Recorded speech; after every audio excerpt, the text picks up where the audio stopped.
I thought it was a romance. Turns out it's a manual on how to raise a maniac. Now my brain won't stop screaming, "Help! This psycho is way too good at love." Trapped in the Phantom of the Opera, Episode 6. In the crowd, a doctor stepped forward to check on Graves and said, "He's fine, just fainted from shock." Someone asked, "But isn't this his own haunted house?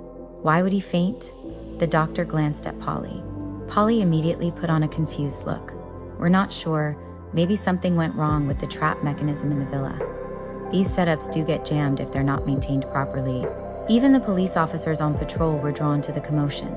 When they saw Polly there too, they began to suspect something. She'd become a regular sight to them lately. Sometimes it was someone fainting from fright at her show, and their family reporting it to demand justice. Other times, it was audience members convinced the circus was genuinely haunted, asking the police to investigate supernatural occurrences. In the first case, there wasn't much the police could do. Everyone had signed waivers after all. At most, they could offer a bit of mediation. In the second case, ghosts were clearly outside the jurisdiction of city police. Polly's bet with Graves had caused a huge stir, and the officers had thought that attending someone else's haunted house might give them a break from her. Instead, she'd managed to scare the host unconscious. It was bizarre. It was one thing for her own shows to seem haunted, but how was it that even other people's haunted houses turned haunted the moment she stepped in?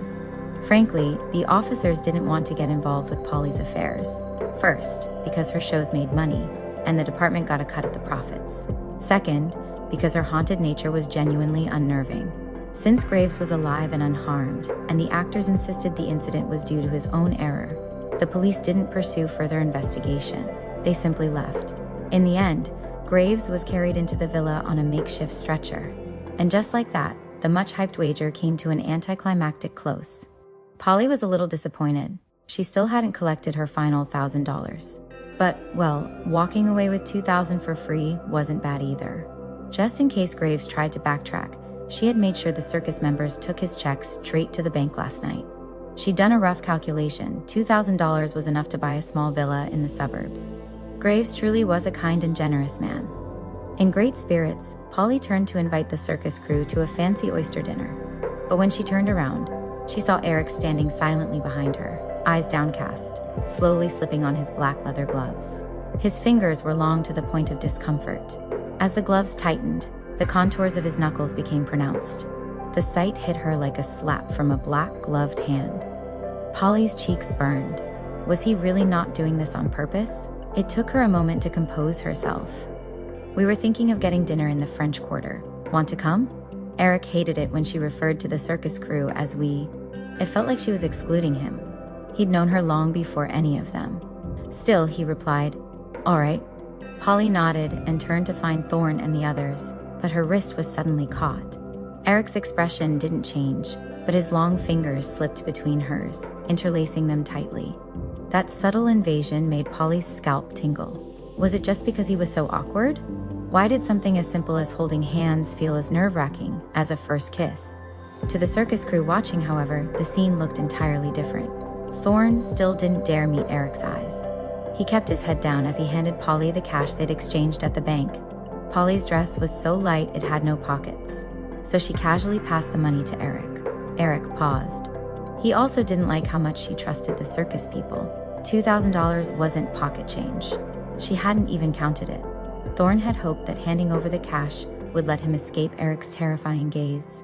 But Erik pressed down on his shoulder and counted the money himself before letting Thorn go. Erik's grip was terrifying.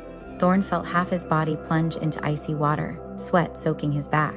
He couldn't understand why Miss Clement would be with someone like this. The man was terrifying. Just standing near him brought immense psychological pressure. Surely Polly hadn't chosen to be with him willingly? Thorn exchanged a glance with the other circus members and realized they all seemed to be thinking the same thing. At first, they had assumed Erik was Polly's mysterious lover. But the way Erik looked at her, it wasn't the look of a man in love. It was the gaze of a predator eyeing prey. The aggression and volatility in his eyes were beyond anything a normal person would display. Like a dagger, always ready to plunge into Polly's throat. How could anyone willingly be with a man like that? Yet Polly never asked them for help, so they all pretended not to see. They had long since learned to trust Polly unconditionally.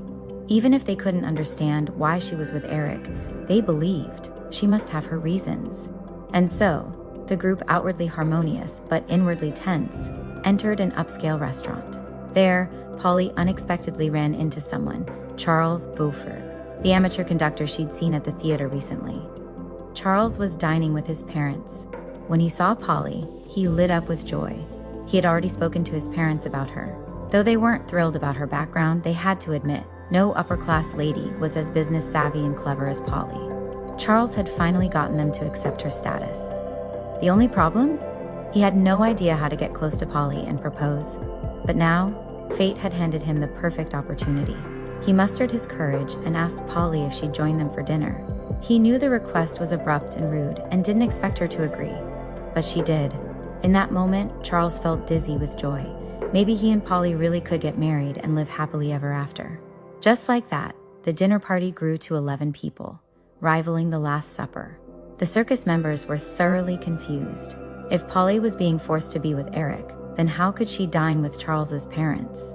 And if she wasn't being forced, why would Erik allow her to have dinner with another man's family? Charles, too, seemed clueless. Hadn't he seen Polly holding hands tightly with the masked man just minutes ago? But as the oysters began to arrive, everyone set aside their confusion. Polly had ordered a feast. 24 fresh oysters, served raw with butter, hot sauce, and lemon wedges. Plus baked oysters, oyster pies, and creamy oyster soup. Each dish tender, juicy, and delicious. First things first, eat. But the strange events didn't end there. Charles's mother began asking Polly all sorts of questions. Her name, hometown, hobbies. Polly smiled and answered them all gracefully. Charles grew nervous. "Mom? You promised you wouldn't interrogate her? Useless boy." Mrs. Beaufort scolded lightly, then turned to praise Polly. "Miss Clement is far more composed than you. Her answers are elegant and poised.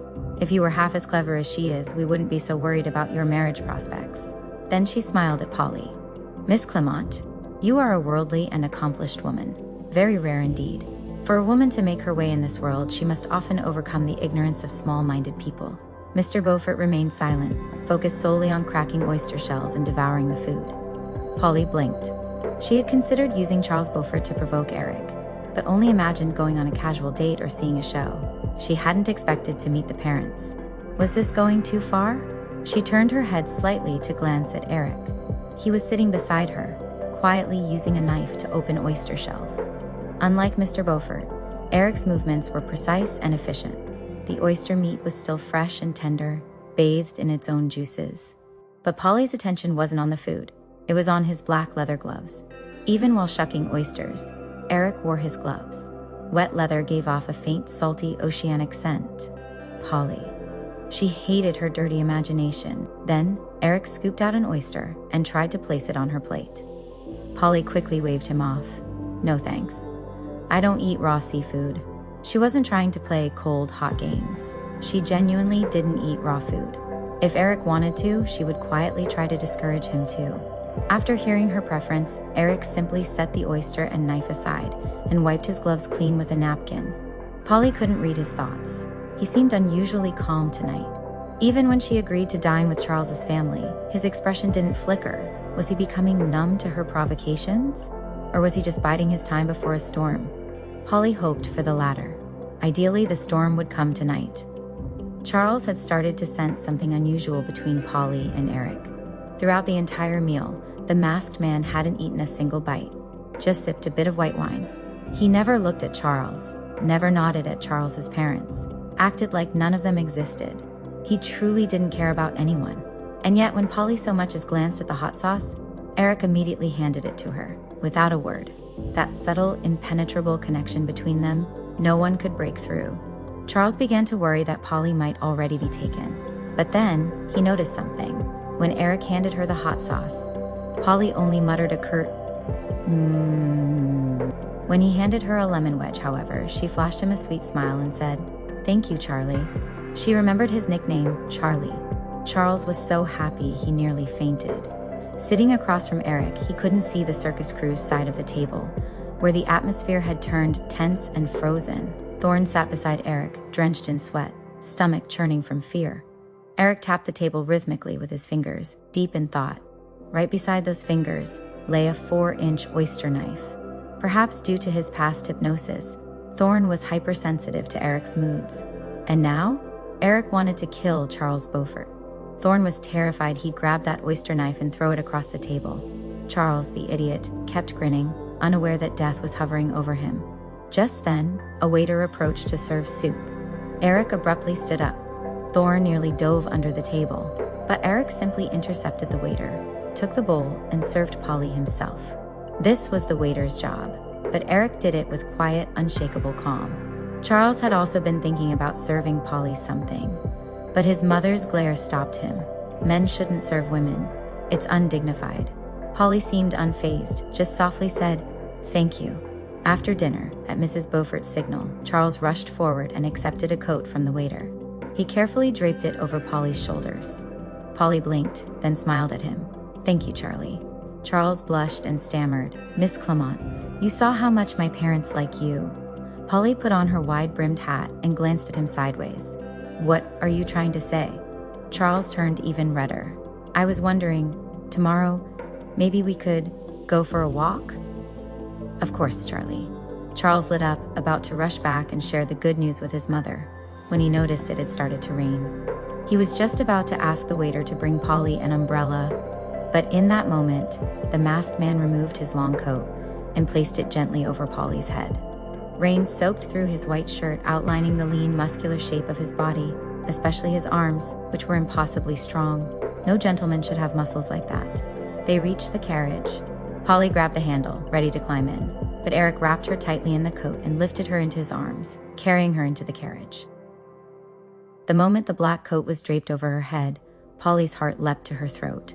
Erik's presence enveloped her from all directions, his breath sealing off her nose and mouth. Perhaps because he was far less calm than he appeared, his hormones had shifted in a subtle, dangerous way, intense, sharp, and overwhelming. Polly's breath caught involuntarily. He had finally taken the bait. After all this time playing a game of retreat and advance, he had finally stepped closer. Her past experience told her that at this point, she needed to hold back, not push for more. Otherwise, everything might crumble again, like it had before. At that moment, the coachman snapped the reins, and the carriage began to roll forward with a creaking groan. The rest of the circus crew didn't follow them in, likely sensing the tense atmosphere and opting to take a cab instead.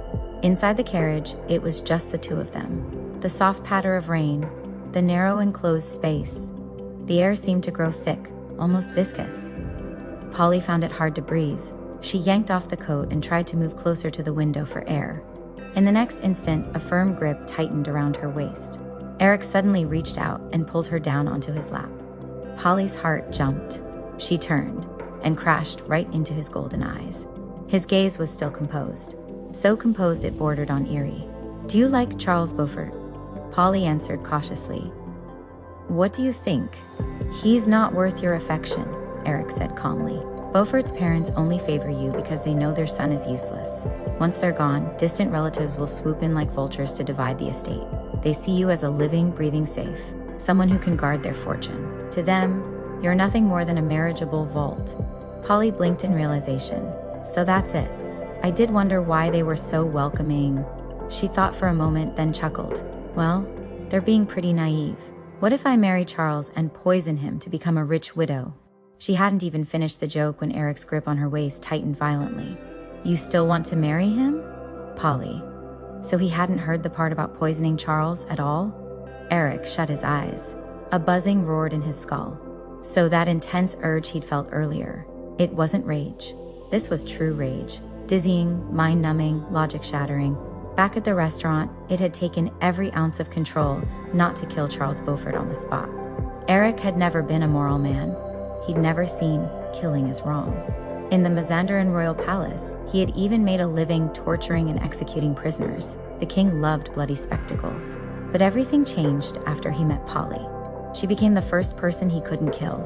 Then it extended to the people around her, her enemies.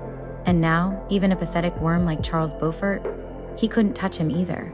Because if anything happened to the people around her, suspicion would fall on Polly. He couldn't even hypnotize Charles. If the man went insane, they'd blame her. Erik had always ignored society's moral codes, never believed he owed anyone anything. Yet somehow with Polly, he had built a strange moral contract, one that forced him to restrain his killing urges. And that feeling, it made him feel something he had never felt before, limited, as if he were being dragged out of the shadows and forced to live under society's rules. But that restraint was thin, ready to snap at any moment, because another impulse burned beneath it. Grab her, chain her, possess her. He had wanted to do it all day, when she trusted Thorne without hesitation, when she agreed to dine with the Beauforts, when she smiled at Charles Beaufort. At that moment, he didn't just want to lock her away. He wanted to drive an oyster knife straight into Charles Beaufort's throat. That urge was a raging fire, devouring his nerves. He didn't want things to spiral out of control, but with every word she spoke, she kept pushing him to the edge. Polly studied Erik's face carefully. Unfortunately, the carriage was too dim. His features were mostly swallowed by darkness, the emotions in his eyes unreadable. She had no idea what he was thinking. Polly had considered launching a full-on offensive before, but every time she pushed forward, Erik would pull away, or vanish entirely. So she treaded carefully, choosing her words. "Do you think I should keep seeing Charles Beaufort?" She still wanted to see Charles Beaufort. The fury Erik had barely suppressed surged up again, flooding his mind. He cradled his forehead with one hand, overcome by a wave of dizziness, unable to form a single coherent thought. A dozen chaotic impulses raced through him, each one drenched in rage. How could he possibly allow her to keep seeing Charles? If she were to marry him, he would show up on the wedding day and grant her wish, make her a widow right then and there. No. Erik lowered his eyes and let out a cold, silent laugh. Why not just replace Charles Beaufort himself?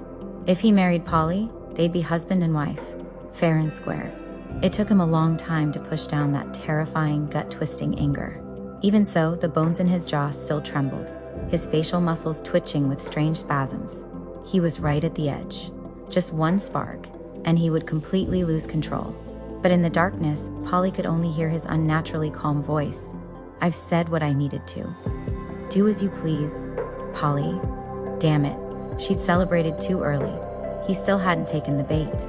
She couldn't help but wonder, why, after everything, wouldn't he take that final step toward her? Was it because of that notebook? But hadn't she already explained everything? Polly hesitated for a second, then tried. "Do you remember that notebook?" Before she could finish, he cut her off coldly. "I don't want to talk about that." His refusal sparked real anger in Polly. She thought, "If you don't want to talk, then why is your hand still on my waist?" Fine. If he wouldn't be honest, she'd continue her hot and cold strategy. Let's see who cracks first. Now that she understood the Beaufort family's true intentions, Polly discarded her last bit of moral restraint, and hers had already been crumbling since the first time she killed someone. After arriving in this world, she'd been deceived again and again for being too trusting. That deep, bone-chilling sense of alienation still haunted her. Everyone seemed to be hunting her, because she was different, an outsider. Every morning she woke up surrounded by a crushing loneliness. She was becoming colder. This world's legal system was far from sound. As long as the judge and jury reached a consensus, anyone could be convicted. Her actions had already stirred public outrage. If New Orleans hadn't been so desperate to maintain the facade of respecting women, she'd probably be behind bars by now. She had to be ruthless to survive.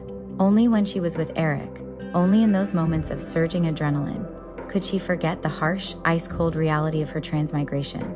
Suddenly, Polly grew calm. Whatever his reasons for holding back, she didn't care anymore.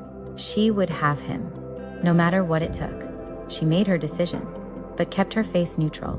Back at the villa, she didn't say a single word to Erik. She simply went upstairs, took a bath, and went to bed. Over the next 2 days, Polly began dating Charles Beaufort. It didn't take long to understand why Charles was so awkward and timid. His mother was overwhelmingly controlling. On every date, he simply repeated her questions. "Miss Clement, my mother would like to know what type of silk you prefer." "Miss Clement, my mother wants to know what kind of dinnerware you usually use, silver or porcelain." "Miss Clement, my mother would like to know." Polly felt like she was dating his mother. After a few conversations, Polly finally pieced it together. What Mrs. Beaufort really wanted to know was how much money the circus made every day. Polly deliberately quoted a low number. Charles was stunned. Huh? That low? But when I visited, the place was packed. Everyone seemed excited. Polly lowered her gaze and said quietly, maybe they were right. Maybe women really aren't suited for business. The moment he heard that, Charles started to back off. He liked Polly, but love didn't pay the bills. He wanted to marry a powerful, business-savvy woman, not Polly, the person. That day, whether they were dining or seeing a play, Charles seemed distracted and distant. Back home, he told his mother everything, and she exploded. Idiot. When did I tell you to ask her outright about revenue? I said to observe her spending habits and estimate from there. Charles panicked. Then what should I do now? You've already tipped your hand, she said coldly. But she's sharp, sharper than you think. She's playing dumb to mess with you. If I were the one dating her, I'd have proposed by now.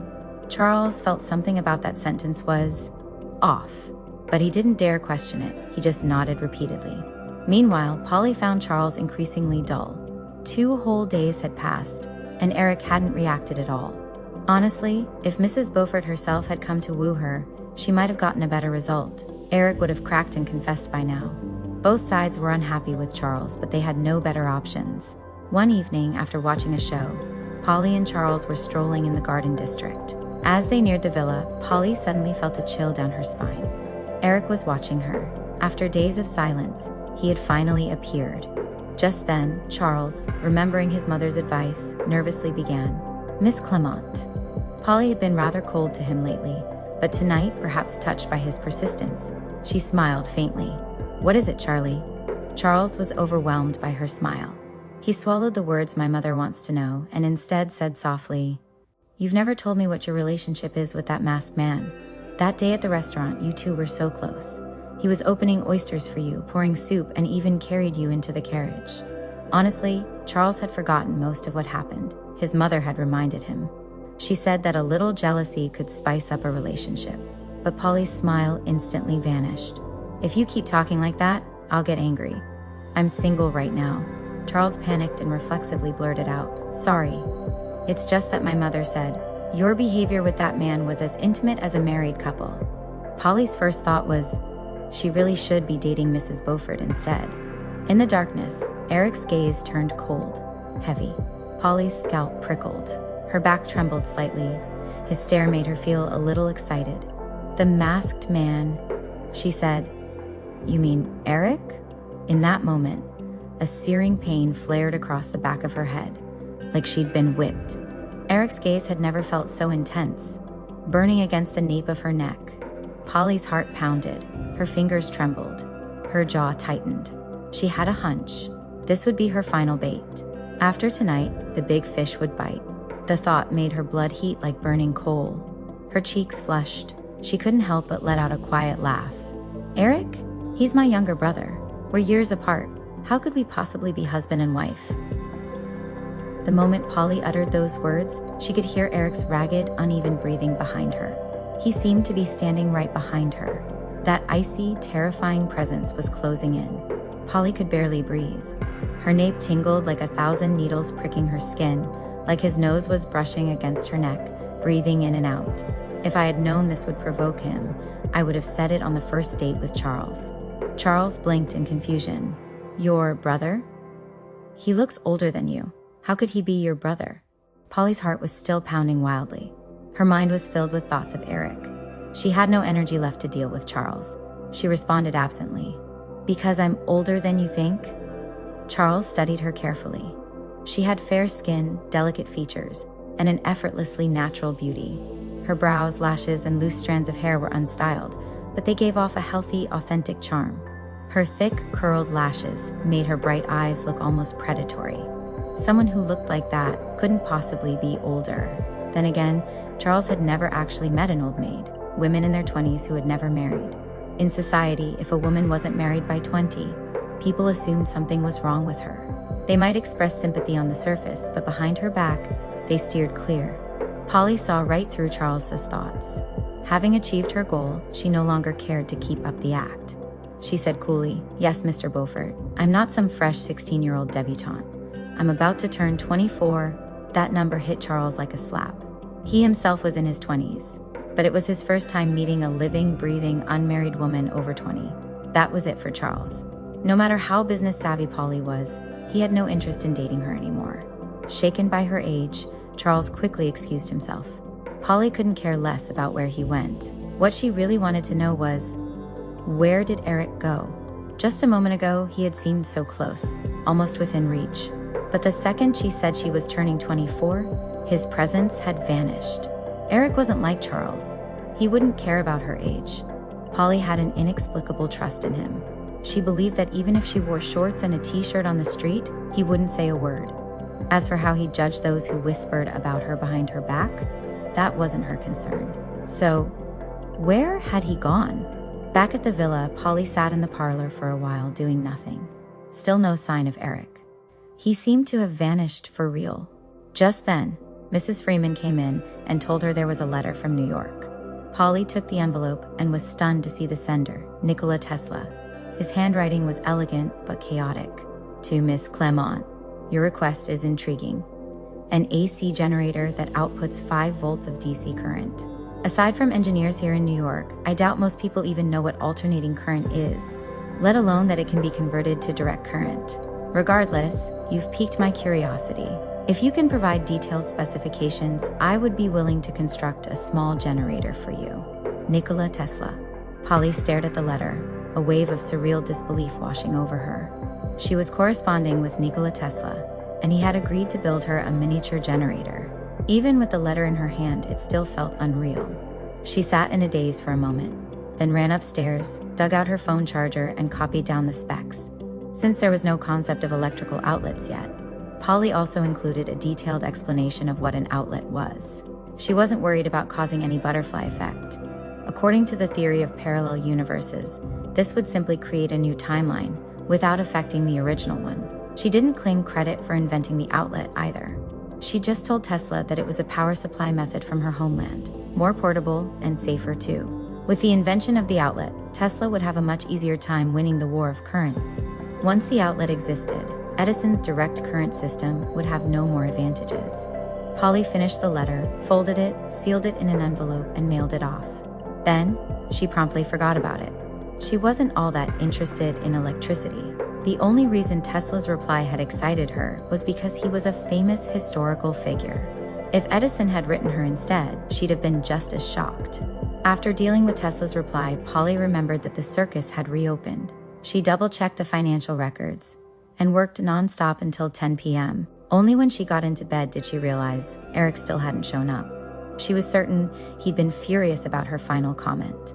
That rage, like the trembling before a volcanic eruption, had passed through the air and struck her heart with terrifying force. And yet, he hadn't appeared all day. Where had he gone? If he weren't so clueless about relationships, Polly might have thought he'd seen through her tactics and started reverse baiting her. Forget it. She'd waited this long. What's a little longer? Polly let it go and went to sleep. In the middle of the night, she was jolted awake by the sound of heavy footsteps. It felt just like those nights back at the circus, when Erik would barge into her tent, his footsteps slow and steady, drawing closer with every step. Back then, seeing his cold, hollow white mask had terrified her. Now, she mostly felt anticipation. He had finally cracked. Polly kept her eyes closed, sensing the towering shadow looming over her. His familiar scent filled the air. He walked to her bedside and stared down at her. The next moment, something cold touched her face. He had drawn a dagger and pressed it against her cheek. Polly opened her eyes in shock and met his gaze. Just like the first time they met, but different. Back then, his eyes had been lifeless and empty. Staring too long made him seem almost inhuman. Now his eyes were filled with a wild, foreign emotion. It was the first time he had looked at her this way, with pain and madness, as if he had fought to suppress some monstrous urge, only for her to rip away his last shred of restraint. "I have some questions," he said, voice low and steady. "You must answer honestly." Polly's throat went dry. Was he trying to confront her? "What do you want to ask?" His first question was, "Who are you?" She was about to speak when he cut her off coldly. "I know your name is Polly. I know you can read and write Chinese. What I'm asking is, who are you really?" The way he pronounced her name, every syllable was flawless, without a hint of foreign accent. Polly froze. She had only told him how to say her name once. Did he find someone to teach him Chinese? Or had he repeated it in his mind so many times it became perfect? It could only be the latter. Because here, she was the only one who spoke Mandarin. Polly's mind raced. She wasn't sure where to begin. She didn't mind telling Erik she was from more than 100 years in the future. But how would she even start? Would he believe her? When she didn't answer, Erik lightly slapped her cheek with the flat of his dagger. Then, listen to my answer, he said.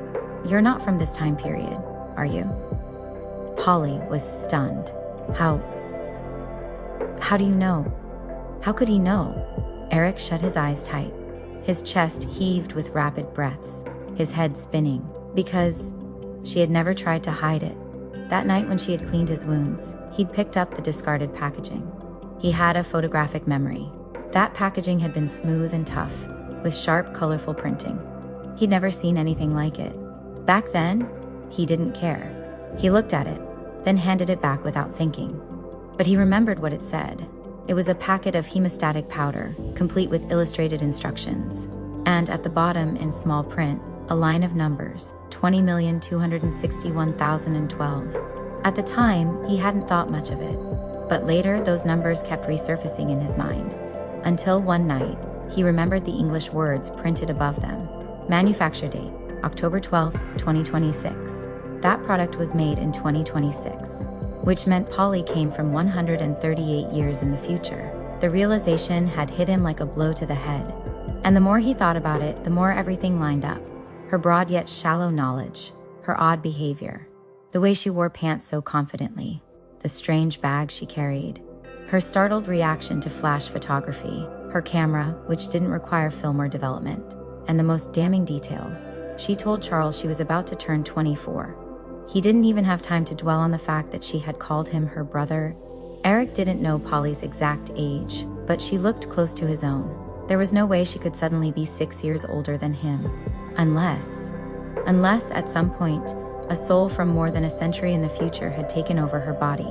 And when he realized that, one emotion consumed him. Terror. Deep, suffocating terror. He could imprison her body, but not her soul. She had arrived in this era silently. Would she vanish just as silently? The thought tore something open in him, a gaping wound filled with panic and hunger. She had made him take off his mask, forced him to face his ugliness. But she had never warned him of the fear that came next, the fear of losing her. This desire to possess her, yet knowing he never truly could. It drove him to the brink of madness. And then today, he intercepted a letter that proved his worst fear. She had written to Nikola Tesla, because she already knew the outcome of the war of currents.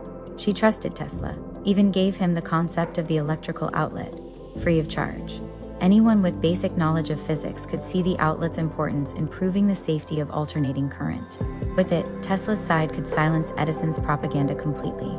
Maybe Polly thought it wasn't her invention, so she had no claim to the patent. But to Erik, her actions screamed one thing. She had no intention of staying here. If she did, she never would have given up such a fortune. Erik didn't care about money. He could amass a fortune anytime he wanted. What was driving him insane was her attitude. She didn't belong here. She didn't want to stay here.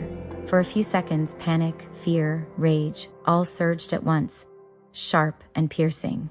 He stared at her, his mind blank and buzzing. When he came to, he had already seized her wrist. There's something I need to tell you. His eyes were filled with a terrifying, suppressed emotion. His breath came in hot, labored gasps, like a pressure cooker about to burst. Polly was worried he might die from sheer rage. She was about to confess everything. But hearing his words, she decided to wait a little longer. What is it? Erik lowered his gaze to meet hers. She had backed him into a corner. Now, he had no choice but to attack. Since the ugly truth had already been exposed, he might as well lay it all bare. A long time ago, he began, the dagger still against her cheek, I stopped wanting to kill you. But aside from threatening and scaring you, I didn't know any other way to get close. It was the first time he had spoken so nakedly about his feelings. Polly's heart raced, a hot wave surging through her chest. My mother's first gift to me was a mask, so she wouldn't have to see my face, he said, eyes shut tight. Later, she sent me away to an asylum, so she wouldn't have to see me at all.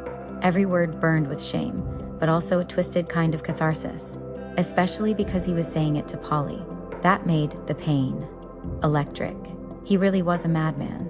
Because in this moment of vulnerability, that same violent impulse returned, blood rushing like a storm in his veins. His ears burned crimson. But instead of retreating, he leaned closer. "I know you kissed me to survive," he said. "But the one thing you shouldn't have done was kiss my face." Polly had been caught off guard by his rare aggression. Her heart was still pounding when she heard this, and suddenly panicked. Was he about to shut down and disappear again? She reached out, trying to grab his hand, but he moved faster, seizing her wrist and pinning it above her head. "You might think I'm just making excuses for my depravity," he said. With the back of the blade against her throat, he forced her to tilt her head up, forcing her to see into the darkest depths of his mind. "But the way you play hot and cold.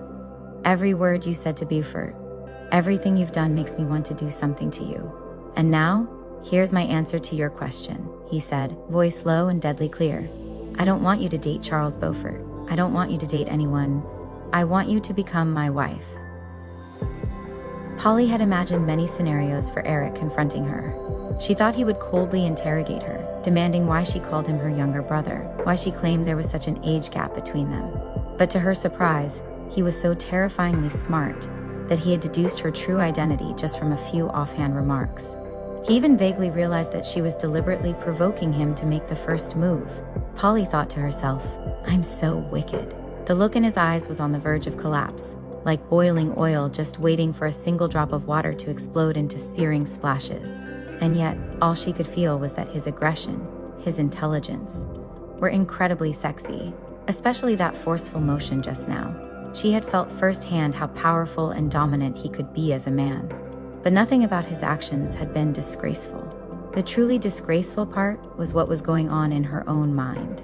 Polly was genuinely curious. What would Erik look like if he completely lost control? But if she kept playing this game, things might spiral too far. So, she decided to quit while she was ahead. "I never intended to date Charles Beaufort," she said, fluttering her lashes slightly. She gently pulled her hand free and wrapped her arms around Erik, patting his back soothingly like she was calming a wild animal. "I've always liked you." Erik's head dipped slightly, hiding his expression. "When I said your looks were exactly my type, I meant it," Polly said. "Erik, you know I'm not from this time. It's only natural that my aesthetic tastes are different from people here." His head stayed lowered. He said nothing. "When I first arrived here, I was so scared. Not because the environment was unfamiliar, but because I felt like I didn't belong. I'm completely different from everyone else around me. Even my nationality is different. If I hadn't spent a few years in the US, I might not have even understood the language. That feeling of being an outsider still frightens me. Don't be fooled by how the people of New Orleans seem to tolerate me now. No one knows when they'll turn on me, issue a deportation order, or drag me to court and have a jury send me to prison. I know nothing about the customs of this society. Even if they were to stab me in the back, I wouldn't even know which direction the blade was coming from." Polly looked up at him. "If it weren't for you, Erik, I might have gone mad from that sense of alienation." "Truly?" Erik looked down at her. Her expression was so sincere, her tone so heartfelt, as if she didn't even notice that there was still a blade pressed to her throat. She didn't even try to make him put the knife down, as if she knew that doing so would only make him angrier. Her words were riddled with contradictions. Even if she did feel scared and out of place, it wasn't his presence that made it better. People gossiped about her, criticized her, treated her as something unnatural. But he was the one who had actually pressed a knife to her throat. Unless she liked the feeling of having a blade against her neck. Otherwise, this could only be sarcasm. She was mocking him, mocking how hideous he was, how unforgivable his actions were, and how absurd it was for someone like him to dream of marrying her. She had said her worst experience in this era was feeling out of place, but he had threatened her, frightened her, nearly strangled her to death. Every word she spoke was a challenge. "You're this monstrous, this cruel, and yet you still dare to ask me to be your wife?" Polly waited for his response. When he didn't speak, she went on. "You might think this sounds ridiculous, but truly, even if I went back to my own time, I wouldn't find anyone more suited to me than you." Her gaze was steady. She enunciated clearly. "Erik, I like you. I like your face, your personality, even the way you hold a knife to my throat. I like it all. You probably think I'm crazy." "Honestly, I think so too," she said. "I could easily live a normal life, find a regular guy, get married, have kids. My biggest worry each day would be what to eat for dinner, or when the weekend will come. That life sounds comfortable, but it's not what I want. She took his hand that held the knife and kissed his fingers.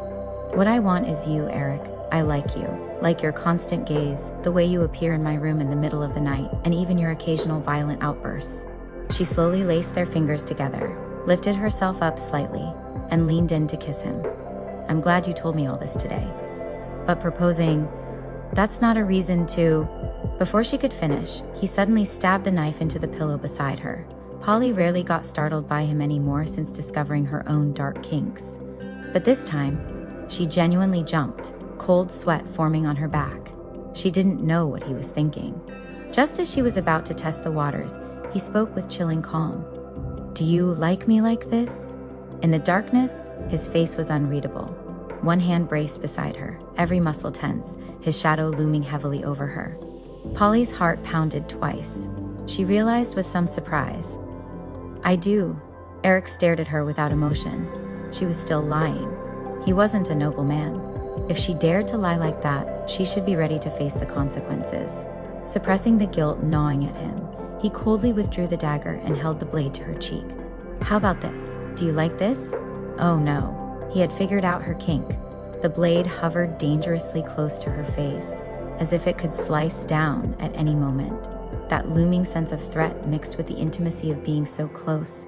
It made her heart race and her breath catch, especially since he was wearing those black leather gloves. The triple stimulus made Polly's voice go hoarse. Of course I do. He paused, then used his other hand to grip her chin. Polly instinctively held her breath, lips pressed together. He seemed lost in thought. His gloved thumb rubbed against her lips, then pried her mouth open. Her tongue tasted the leather of his glove. He must have switched to a new pair. The scent was strong, not yet worn down. Then he tapped the edge of her teeth with the dagger blade. What about now? Still like it. In the darkness, he suddenly let out a soft, cold laugh, a breathy, scorching sound that burned the shell of her ear. Polly didn't understand why he was laughing. Maybe he thought it was just another one of her kinks? Well, he wouldn't be wrong. She was surprised at how quickly Erik had grasped her preferences. Was it because he was that smart? Or because they were kindred spirits? Before she could think more, he set the knife aside, grabbed her nape, and kissed her hard. It was a suffocating kiss. He seemed possessed by some feverish desire. His tongue burned with heat as it invaded her mouth, entwining with hers. Her heart pounded from the intensity. Even her tongue felt numb. Midway through, he sucked sharply on the tip of her tongue, then whispered by her ear, "Open your eyes." Right in front of her, his throat moved, and he swallowed her saliva. Polly's brain short-circuited. Her heart nearly leapt out of her chest. Was she dreaming? Like this, he asked by her ear, his tone flat. Do you like it? Very much. Really? He said. Then, kiss my face. Polly genuinely started to wonder if this was a dream. She hesitated for just 1 second. In that brief moment, it was like something snapped inside him. He shoved his fingers into her hair, forcing her head up, and ripped off his white mask. Polly thought he was going to make her kiss him. But instead, he suddenly let go, turned away, and gasped for breath. She sighed, cupped his face gently, and leaned in to kiss him. He grabbed her hair, still panting. You don't have to go this far. Maybe out of panic, he pulled a little too hard. Polly's scalp tingled painfully. Before she could speak, he quickly let go. She thought for a second, then took his hand and kissed his palm. Don't you remember what I said? I like your face. Maybe it was the kiss just now, or the sincerity in her voice. But for once, he actually believed her. But how could it not be a lie? Her earlier accusations still echoed in his ears. No one liked the feeling of a knife at their throat, just as no one could fall in love with a madman. Everything she did was just to stay alive, just like she'd written in her notebook. If he's going to kill you, the best way to defuse the situation is through kissing, hugging, or any kind of physical contact. Maybe he was just too thirsty. Even knowing the water was poisoned, he still wanted to drink it dry. Polly felt him slowly loosen his grip. She blinked, cupped his face again, and kissed the scarred side of his face. He didn't move, completely still. On a whim, she touched his earlobe. It was burning hot. She paused, then kissed his ear. Even without seeing his expression, she could feel the way he was looking at her, like she was something incomprehensible. Was he shy? Polly had a sudden mischievous impulse and sat up. The knife had long been tossed aside. Now he was completely unarmed, defenseless. She looked into his eyes and slowly slid her hand into his shirt collar. His body was scorching, like a burning coal. The moment her hand touched him, her scalp prickled and her ears ached, as if an invisible clamp had clutched her skull. His gaze grew increasingly difficult to describe, as if he were enduring some awful internal struggle. Her fingers trailed over his shirt buttons. Just as she was about to undo a few, he jerked her away, his chest heaving. In the dim light, she couldn't see his face, but she could imagine, panting, shirt wrinkled. He got flustered so easily. His ears, neck, even his chest were probably flushed red by now. "What's wrong?" she teased. "Isn't this what you wanted?" Erik felt like he was going insane. She had resisted him so much, every word and action a mockery of his nature. And yet he had let some vile instinct take over. If she loves lying so much, why not take it even further? So he grabbed her wrist, lowered it, and spoke in a calm, depraved voice. "No, this is what I want." He was taking the lead in a way that almost felt wrong. Polly's scalp tingled from the shock, but after a brief pause, she went with the flow. Then, she realized he was completely inexperienced. Clumsy, unskilled, lacking control, like a thin layer of rice paper, totally unable to withstand a rising tide. She suspected he had never touched himself before. The air turned thick, laced with something unclean. Polly felt the dampness between her fingers, and didn't know if she should say something. The next second, Erik pulled out a handkerchief, leaned over, and wiped each of her fingers clean. Polly had wanted to say a few comforting words, but then noticed his hands were trembling violently and fell silent. Forget it. He's too easily embarrassed. Let him recover a bit first. After wiping her fingers clean, Erik lowered his head and sniffed them, as if checking for any lingering scent. Polly suddenly found herself curious about his expression. What would he look like while sniffing her scent from her own hand? She couldn't help but want to light the gas lamp. Erik, sharp as ever, sensed her intent and swiftly gripped her wrist, his thumb pressing lightly, perhaps warning her not to make any rash moves. Polly wasn't sure if he was truly warning her or indulging her kink.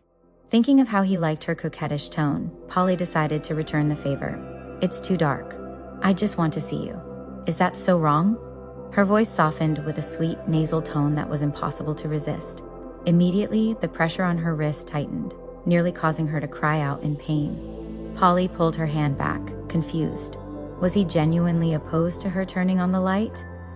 Or still just playing along with her kink? Hard to say. He was too smart. Even without knowing about transmigration, he had figured out her origin. This sudden shift in his behavior could only mean one thing. He had discovered her fetish and was now using it to seduce her in return. Polly, worried she might be misinterpreting him, reviewed all his earlier actions in her mind. Why else would he press a knife to her throat, or tap the blade against her teeth, just like the first time they met? He had to be doing it on purpose. That realization comforted her. She leaned in closer with a playful smile. "Really not gonna let me look? Yet you still want to marry me?" His gaze darkened, and his breathing instantly grew heavy and erratic. Polly was a bit surprised, but didn't think too much of it. To be young. Just hearing the word marry gets him so worked up. She was about to tease him some more when the gas lamp suddenly lit up. Erik had somehow turned it on. He tilted his head slightly, voice already trembling. "Look." Polly blinked and studied his face carefully. Just as she expected, the tips of his ears, his cheeks, and his neck were flushed a deep red. His shirt was slightly open, exposing his firm, taut chest, also tinged red. And yet, his expression remained cold and still. That sharp contrast between his composure and his heaving chest gave him a kind of depraved, feverish allure. In the middle of the night, Polly looked at him and suddenly felt hungry, genuinely hungry. Emotional intensity burns energy, and he had stirred up plenty. Not only had he made her pour her heart out, he'd also triggered vivid fantasies. Polly considered for a moment, then rose to her knees and leaned in closer to him. The flickering firelight danced across his face. Just as she approached, a strange twitch flickered across his expression. The air was thick with a murky, indecent scent. mixed with the faint cypress smell of his skin. It made her slightly dizzy. Even now, Polly still couldn't quite believe that they had truly connected, that he had become aroused because of her. What thrilled her the most was that despite being the dominant one in personality and presence, he now looked as if she had just thoroughly played with him. Polly couldn't resist. She leaned in and kissed him on the cheek. Just a quick peck, but as she went in for another, the flame abruptly flickered out. Darkness returned. His expression vanished again, and his voice turned quiet and cool. "I seem to recall telling you, the one thing you shouldn't do is kiss my face." Polly genuinely didn't understand. Why? Because all the misfortunes in his life stemmed from this face. Betrayed by his parents, abandoned and displaced, forced to live in the shadows like a creature unfit for daylight. That one intact side of his face only made his deformity more grotesque by comparison. Like a cruel joke from God. He had an extraordinary mind, but instead of earning admiration, it made people fear him more. No one would believe a hideous genius wasn't dangerous. If he had been a helpless, foolish man, maybe they would have pitied him. And yet she had kissed his face, more than once. If she hadn't done that, he might have let her go, let her live the life she wanted. But it was too late now. From this moment on, he would never let her go. Even if she buried herself 6 feet underground to escape him, he would dig up her coffin, find her remains, and keep them by his side, forever. Erik didn't say all that aloud. Instead, he suddenly stood up, grabbed his coat and hat from the chair, and looked as if he were about to leave. Polly quickly called out, "Wait!" He turned to her, tone unreadable. "Regret kissing me?" "No," Polly said, a bit embarrassed. "I'm just hungry. Can you make noodles? There's pasta in the kitchen." He paused, then set his coat and hat back down. Polly, seeing he agreed, got out of bed, only to realize she couldn't find her slippers. Then, a hand caught her foot. Erik had removed his gloves at some point. His bare hand now held her foot, skin to skin. Even after all this time, his hands were still warm. The heat of his palm against her sole sent a jolt up her spine. Kneeling before her, he slipped velvet slippers onto her feet. He had made those slippers himself. For a moment, Polly felt a wave of guilt. Despite being younger than her, he was so attentive in daily life. Except for his youthful, impulsive side in bed in many ways, he felt more like a man than a boy. Polly's heart stirred. Teasing, she said, "You're so much younger than me. Shouldn't you call me big sister?" Before she finished the sentence, he suddenly stood up. His tall frame loomed over her completely. The overwhelming height difference made her instinctively want to step back. The scent of desire still clung to him, murky and hot, invading her breath. Then he suddenly leaned forward, placed a hand on the wall beside her, and pressed his face into her neck, inhaling deeply with a tone full of longing. "Sister." Polly froze. Her heart plunged with a sense of weightlessness. This wasn't her kink, it had just been a joke. But when he actually did it, displaying a rare vulnerability, she felt an unexpected, complex urge to have him even closer, to hold him tighter, to fill every empty space between them. That desperate sense of emptiness scared her. Half a minute later, he let go, draped a cloak over her, and headed for the door. Polly felt an odd impulse to pull him back. She pressed the back of her hand to her burning face and followed him. This was his second time cooking for her. The dining room was dimly lit by candlelight. Everyone else in the villa was asleep. As Polly sat at the table eating noodles, an inexplicable sense of secrecy settled over her, like she was having an affair. Erik didn't sit down. He stood nearby, waiting for her to finish so he could wash the dishes. Polly tilted her head and asked, "Aren't you hungry?" "No." "Don't you like eating with me?" "I do." "Then why never eat with me?" He paused for a while before saying, "Don't you think my height is strange?" Polly couldn't remember how tall he was in the original story, just that he was thin. Maybe the horror film director made him tall for dramatic effect. Oddly enough, thinking of him now as a horror movie character made Polly feel a little guilty. The film never explored his personality. No one knew his past. No one knew what he was thinking. From start to finish, he was just a terrifying symbol, his every appearance marked by screams, blood, and chaos. Even love was a source of fear. But the real Erik was full of contradictions. He didn't rip his own face off. He didn't try to die with her. He even nestled into her neck and begged for comfort. He was real. not a symbol, not a line of text that could be summarized in a few paragraphs. Now that they were together, she could no longer see him through the lens of a horror film. "Not strange at all," Polly said. "I actually really like your height." After finishing her noodles, he took her plate and went to wash the dishes. Polly approached him from behind, trying to hug him, but he immediately grabbed her hand. His palm was cold and wet, soaking the sleeve of her nightgown. "What are you doing?" he asked, voice flat. Polly blinked innocently. "Just wanted to hug you." He stared at her for a moment, then slowly let go. Polly hugged him tightly. His entire body tensed. The muscles in his back shuddered strangely, like she was some kind of monster. She asked, "Will you stay with me tonight?" Erik didn't answer. He resumed washing dishes, but his movements were mechanical and stiff. "Please," Polly mumbled, half asleep. "I want to know what it feels like to sleep with someone you love." Suddenly, he spoke. "You really like me?" "Of course." Erik paused a few seconds, then put down the dishes. He wiped his hands dry, turned, and grabbed her wrist, pulling her in front of him. Their breaths mingled, no space between them. His presence pressed down on her, sharp and overwhelming. "Like this. You still like it?" he asked, voice low, moving closer. His knee was almost between hers. "Of course," Polly replied. "You already know all my kinks, don't you?" Even now, she was lying. Erik closed his eyes, suppressing his erratic, chaotic breathing. Was she really that afraid of him? She had said that if she hadn't met him, she could have lived a normal life, found a regular man, had children, lived out a quiet life like most people.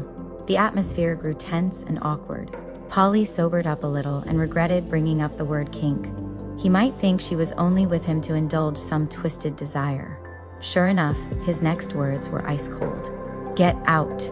Polly, still holding on to her goal, asked, "Then, will you still sleep with me?" Before she could finish, he cut her off with a bitter laugh. "Why wouldn't I?" Polly walked out of the kitchen, still puzzled. She had no idea what he was laughing at. After taking a quick shower and returning to the bedroom, Polly sat on the living room couch, waiting for Erik. It was already 3 a.m. She was afraid he'd slip away without a word. But just a few minutes later, sleepiness overwhelmed her. Her eyelids grew heavy, and before she knew it, she had dozed off. When she woke again, she was already tucked into bed, blanket pulled up to her neck, and no one beside her. Polly slammed the mattress in frustration. He got away again. Just then, a cold, low voice sounded by her ear. "You're awake?" She looked up. Erik was standing at the bedside, gazing down at her. He seemed to have just showered. His hair was still damp, a few strands clinging to the edge of his white mask. "I thought you left." Polly rubbed her eyes and grabbed his hand. "Glad it was just my imagination." He said nothing. "Come on up." She scooted over to make room. "It's almost morning. You need to sleep." 10 seconds passed before he finally lay down beside her, but his body was as stiff and straight as a steel beam. Polly assumed he was just shy. Naturally, she wrapped her arms around his waist, buried her face in the crook of his neck, and closed her eyes. When she woke again, it was already afternoon. To her surprise, Erik was still there beside her. Though their positions had completely changed, she remembered falling asleep nestled against his neck, but now he was the one curled against her throat. It was the first time she'd ever seen him asleep. He had removed the white mask, exposing his face entirely. His nose rested against her neck, his breathing long and even. At close range, his features were fiercely striking. Prominent brow bones, a sharp nose bridge, and a razor-defined jawline. But when those features were concentrated on a skull like right half of the face, they became terrifying. Polly couldn't say he was conventionally handsome, but he absolutely matched her taste. Especially now, asleep and unguarded, nuzzled into her neck. She couldn't help but recall the way he had softly called her sister last night. Her heart fluttered with a sour-sweet ache. She carefully shifted, gently laying his head on the pillow. Erik's eyelids twitched but didn't open. He must have been completely exhausted. After being provoked so intensely last night, he'd been burning with frustration until well past dawn. Polly couldn't resist kissing his lips before slipping quietly out of bed. She didn't see Erik suddenly open his eyes. Clear, calm, wide awake, he stared at her back. The place she had kissed still burned, sharp and painful. He couldn't breathe. Polly had a lot to do today. Many audience members were growing tired of the haunted house's current storyline, and she was planning to launch a new script. She decided to use a real-life story, something she'd thought of during the Monster House event. No matter the era, one of New Orleans' most infamous serial killers, Madame LaLaurie, would always be remembered. She had tortured and killed numerous enslaved people in her mansion at 1140 Royal Street. The scandal eventually turned the mansion into a low-rent apartment building. Leasing that space would be much cheaper than renting a tavern. With the tavern, she still had to share profits with the owner. And now that she'd made a fortune, even won $2,000 in a bet, the tavern owner had started sending her letters, playing the sympathy card. He described his family's dire situation and mounting debts, begging her for help. She did owe him a favor. When every other tavern had turned her away without even listening to her proposal, he had been the only one who agreed. So when he first asked for a loan, Polly gave him $100. But once he sensed she was an easy target, he kept coming back for more, his excuses getting more and more absurd. Eventually, he even claimed a family member had died and asked for funeral expenses. Polly didn't call him out directly. Instead, she said, "When your family holds the funeral, I'll send Theodore personally to deliver the money." The tavern owner panicked. A few days later, he wrote back saying the family member had miraculously survived thanks to medical intervention. Polly wasn't stupid. She didn't believe in miracles. The real reason was simple. She was making too much money, and the people around her had started to covet it. Fine. Time to move. She didn't handle the purchase herself. She was too famous in New Orleans. Everyone recognized her face. If the landlord saw her, he'd surely hike the price. So she asked Mrs. Freeman to go in disguise and negotiate the lease. The landlord was eager to get rid of the place. Thanks to Madame LaLaurie's legacy, the building was considered haunted. Only the poor would live there, and it was practically turning into a charity house. Still, it was the first time the landlord had seen a black person buying property, so he asked a few extra questions. Mrs. Freeman was sharp and caught on immediately. Though she was a free woman, her last name meaning Freeman, she knew how to work within the system when needed. "What, you think I'm one of those lazy, good-for-nothing free blacks?" she snapped.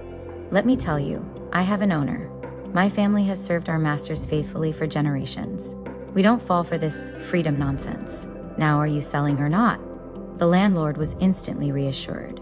If this woman was so loyal, her master must be someone important, an upper-class elite. Mrs. Freeman closed the deal smoothly and signed the lease. She was so proud that she bragged about it every night at dinner, dramatically reenacting how she'd tricked the white landlord. By the time the landlord realized Polly was the real buyer, she was already shopping for furniture. Since that night, Polly had noticed that Erik had become a bit clingy. His demeanor hadn't changed much, but he had developed a habit of burying his face in her neck. Sometimes, just after she'd finished speaking to Theodore, she'd suddenly be yanked into a secret passageway by a black-gloved hand. In that hidden corridor, Erik would silently gaze at her, inching closer until he finally pressed his face into her neck, like an addict taking a deep breath of his favorite drug. He rarely spoke during these moments. Occasionally he'd look up at her, and his gaze would be so hungry, so desperate. Polly often felt like if she so much as swallowed, he'd kiss her, just to steal the saliva from her mouth. She'd even tried to seduce him like that once. But instead of taking the bait, he simply stared at her for a moment, and then shoved her out of the passageway. Honestly, Polly couldn't understand his behavior at all. Somehow, wherever she went, she could feel his eyes and breath on her. Eventually, even standing in a corner, she would feel as though he was watching her from within the wall. It was eerie and exhilarating. As time passed, the illusion seemed to intensify. Polly was busy selecting furniture, planning to turn the top floor of the apartment into her personal bedroom. Perhaps because love had changed her mindset, she no longer felt so despondent, like when she first arrived in this world. It wasn't just about having a bed anymore. She finally had a sense of belonging, and she wanted to make the room her own. Naturally, that meant dealing with many people. And that's when the hallucinations suddenly worsened. One time, just after speaking with an antique clock dealer, she felt a breath of air brush across the back of her neck. She froze in place, unable to move. A weight settled on her shoulder. Someone was standing behind her, pressing a hand against her, sniffing deeply at her neck. When she came to her senses and looked back, there was nothing there. At first, she thought maybe her relationship had gotten so sweet it was making her delusional. After all, Erik no longer resisted sharing a bed, and every morning she woke up to find him nestled against her neck. But after a few too many incidents, she began to suspect something. Was Erik hypnotizing her? But why would he? If he wanted to sniff her, he could just do it in person. She wouldn't stop him. Polly couldn't figure it out. Then a thought struck her. Maybe this was one of his kinks. Actually, that was kind of hot. Though she did start to worry whether constant hypnosis might affect her brain function. Still, while half worried she might be losing IQ points, she found herself completely addicted to this thrilling new life. These days, the first thing she saw upon waking was Erik's cold yet quietly dependent sleeping face. Even after seeing it so many times, her heart would still flutter, warm and tingly, like an electric jolt. This cold, domineering man, with inhuman intelligence and strength, was so clingy with her. She really couldn't take it. Even when she went to the haunted house site at noon, she could feel his gaze on her. Though she couldn't see him, he would clear the path ahead. Somehow, despite the construction zone, there were never any nails or debris where she walked. He wasn't always just lurking in secret. Sometimes he would appear behind her, wrap his arms around her waist, and kiss her earlobe or neck with restrained longing. Polly realized he had completely figured out her fetishes. The only downside, even though he was constantly tempting her in public, at night, he would always dodge her hints for something more. He obviously wanted her too. Polly could feel it. Maybe because he was young and full of hormones, nearly every day she could sense a certain, undeniable presence. Just like how his gaze had grown bolder, hotter, day by day. Yet every time she tried to take it further, he avoided her. She didn't understand why, but she could only respect it. After all, he had respected every one of her weird little kinks. She had never been in a relationship this comfortable. At some point, without realizing it, a thought emerged in her mind. Even if I never make it back to the modern world, maybe that's okay. Polly was stunned by her own thought. Her feelings for Erik had grown stronger than her desire to return to her own time. And right then, she received a letter. The sender was local, a woman named Mrs. Hillary. She wanted to meet Polly, to talk about Mrs. Merlin. Mrs. Merlin, the middle-aged woman Polly had killed. The heat in Polly's head instantly cooled. She still remembered. Madame Merlin once said that Mrs. Hillary had seen a real ghost. That one sentence had lured her into Merlin's trap, forcing her to kill someone in the cellar. Her brain's protective mechanism had already blurred out the memory of the actual murder. But how could something like that ever be truly forgotten? Every time she thought about the fact that she had taken a life, a wave of terror would ripple through her heart. Polly calmly folded the letter. She was no longer the naive Polly who had just transmigrated. She wouldn't trust a stranger's words so easily. Still, she couldn't help being curious about Mrs. Hillary. She clearly remembered the unease she felt when passing by her portrait in the hallway. It was as if something important in the painting had slipped her notice. Back then, she had avoided visiting Hillary's estate out of fear for her own safety. At that time, she wasn't sure where Erik stood. She didn't know if he would protect her. But now, they were a couple. He watched her every move. If she were in danger, surely he wouldn't stand by and do nothing. Right? Polly wasn't entirely sure. Erik had cut off Boyd's fingers because he was a handsome, pretentious man. He killed Boyd and Treaky because they tried to manipulate him, and even kept a portrait of him without permission. The first time he acted to protect her was against Mitt. Later, when she encountered some foul-mouthed thugs in the street, he didn't just stand there either. So, he should protect her, right? Polly decided to go home and subtly test his attitude. That evening, Polly returned to the villa. The moment she stepped through the door, she caught the scent of food drifting from the dining room. Erik had already made dinner. The rest of the circus had moved into the apartment at 1140 Royal Street. The villa now housed only the two of them. With no one else around, he was willing to take off his mask and eat. Although he had a massive appetite, he wasn't much of a foodie. He barely touched the carefully prepared dishes and only ate lightly seasoned boiled or grilled meat. Still, Polly felt a strange sense of satisfaction. It was like raising a stray cat for years, and it finally agreed to eat in front of you. His diet even resembled a feline, interested only in meat, never vegetables. Polly had quite the appetite herself. Though she couldn't finish a whole table of food, ever since they started eating together, she could just toss her leftovers to him. Her parents had always prioritized their own careers over their family.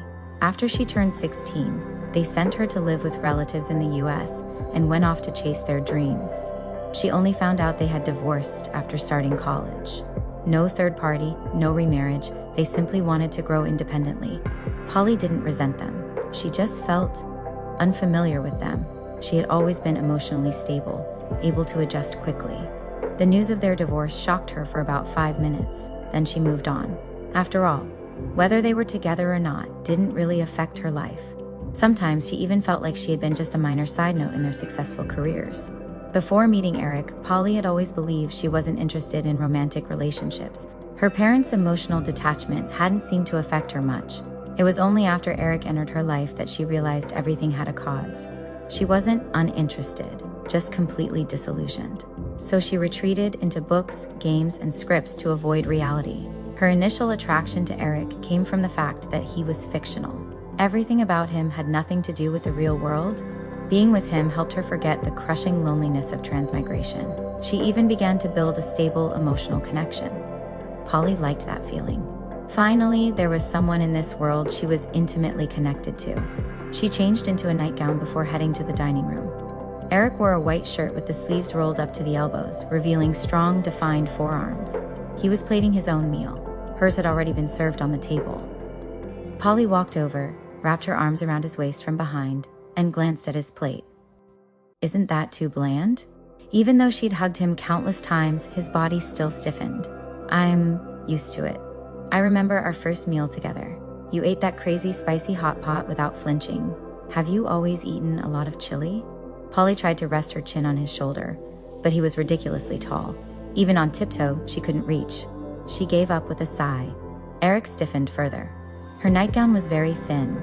He could feel her warmth and softness with barely any barrier. If she were only trying to survive under his protection, she wouldn't need to go this far. Maybe it was the hallucinations getting worse lately, but he was starting to feel like Polly might actually like him. Why else would she kiss him while he slept? These days, they were cheek to cheek almost every night. He would inhale her scent or kiss her neck. He watched her expression closely each time, never saw a hint of disgust, not even a sliver of resistance. Was it because he had hypnotized her? But he had never used hypnosis to alter her will. Maybe she truly did like him. That thought hit him like a drug. His scalp tingled, his heart thundered in his chest. The hairs on his arms stood straight up. He knew it was likely just delusion. Polly had been so cooperative lately. Of course he'd start fantasizing, but he couldn't stop. He was like a traveler, lost in the desert, mistaking every mirage for a real oasis. After a long pause, he finally replied in a calm voice, I used to eat raw chili, to stay alert. Polly asked curiously, what were you doing that required raw chili to stay awake? Naturally, murder. Erik quietly changed the subject. You received a letter today. Polly blinked. But he said nothing more, simply picked up his plate and sat at the far end of the table. Polly didn't take the seat at the head of the table. It was too far away to talk. She sat right beside him, clutching her chair and inching closer. What's up? Want to know what the letter said? For some reason, when she switched seats, he stared at her for a long time, as if deep in thought. Only when she looked back at him did he lower his gaze and take a bite of meat. His Adam's apple moved as he swallowed. Then he said softly, You don't have to tell me if you don't want to. Polly found his mixed signals adorable. He followed her like a shadow. Sometimes she could even hear his heavy breathing when she stepped back, feel the rise and fall of his chest. Yet he always acted indifferent, as if nothing happened. Of course I'll tell you, Polly smiled. Do you remember Boyd and Treaky? He paused, then nodded. The estate they used to scam people? The original owner was a lady named Mrs. Hillary. She was also Madame Merlin's master. Polly said casually, I killed Madame Merlin. Her body's still rotting in the cellar. Mrs. Hillary must have discovered the corpse and some clues. That's why she wrote me. Erik didn't respond. He lowered his head and continued eating. Only one oil lamp burned in the room, casting dim light. It was hard to read his expression. Polly was used to his silence and kept talking. I've always wanted to visit that estate, but I worried that some of Treaky's men might still be lurking nearby. So I put it off. Erik looked at her. If I went there again, and ended up in danger, Polly asked, would you protect me? Without warning, Erik said, I was there when you killed Madame Merlin. Polly blinked, surprised. Oh. She had never expected that. At the time, she was just grateful he hadn't killed her. So she never thought to ask for help, nor did she expect him to have followed her there. Who would have guessed? He was there the whole time. He stared at her, then suddenly stood and leaned down over her, bracing one hand beside her. If I had intervened, you wouldn't have had to get your hands dirty. Do you resent me for not stepping in? Polly frowned at his logic. You kill someone, I kill someone. What's the difference? Madame Merlin threatened my life. If I hadn't killed her, I would have died. That's self-defense. I don't feel the slightest guilt. Nor do I think I committed an unforgivable sin. To me, if something bad has already happened and can't be undone, the best thing to do is turn it into something good. The lessons I learned from that event far outweigh the harm. Why would I resent you? His chest heaved slightly. He said nothing. Also, the phrase "get your hands dirty" sounds odd. I'm not pure or innocent, Polly continued. If I tried to stay pure by making you kill for me, wouldn't that be ridiculous? But he stared at her and said word by word, "You're allowed to do that." No. Polly placed her hand over his and gently pushed him back into his chair. Then she kissed him lightly on the cheek. Her kiss brushed like a feather, yet his heart convulsed and his fingers trembled uncontrollably. Polly didn't notice and went on. I won't do that. Killing someone doesn't feel good. But I won't shift that burden onto you just to avoid it myself. She tilted her head with a smile, raised 2 fingers to her lips and mimed blowing smoke. If necessary, I'll handle it myself. His fingers trembled even harder, but his voice remained eerily calm. Then what do you mean by protect? I mean, when I'm overwhelmed, watch my back, she said. Not take on the burden of killing for me. Then she lowered her head and began eating. The food smelled too good. Her mouth was watering. She sensed Erik was staring at her, gaze complicated, but she didn't care. He'd been looking at her like that a lot lately. She was used to it. If he ever stopped, she might even feel a bit uncomfortable. Just then, he suddenly reached out and grasped her hand resting on the table. His gloves were already off from cooking. His thumb pressed against her inner wrist, searing hot, like it might melt into her veins. Polly looked up and met his eyes, and flinched. Whatever he was thinking had turned his gaze into a blazing gold, intense and wild, almost beast-like in excitement. What had she just said that got him this worked up? She couldn't quite decipher his kink. What is it? He stared at her, then slowly raised a finger to her lips. Polly instinctively held her breath. Up close, his fingers were even more beautiful. Pale skin, elegant joints, light blue veins clearly visible, a few tendons standing out, radiating a hint of feverish lust. He always removed his mask with the intact side of his face toward her. But now, he faced her directly, unmoving, as if trying to confirm something urgent. With his whole face exposed, she finally noticed something off. His expression had turned strange, as if he were lost in some euphoric fantasy. Polly thought, even if it started raining dollar bills right now, I wouldn't be this happy. Erik? She called softly. He suddenly cupped her jaw, thumb pressing against her lower lip. His voice was cold and breathless. Kiss me. Though he'd kissed her many times before, he had never asked for it outright.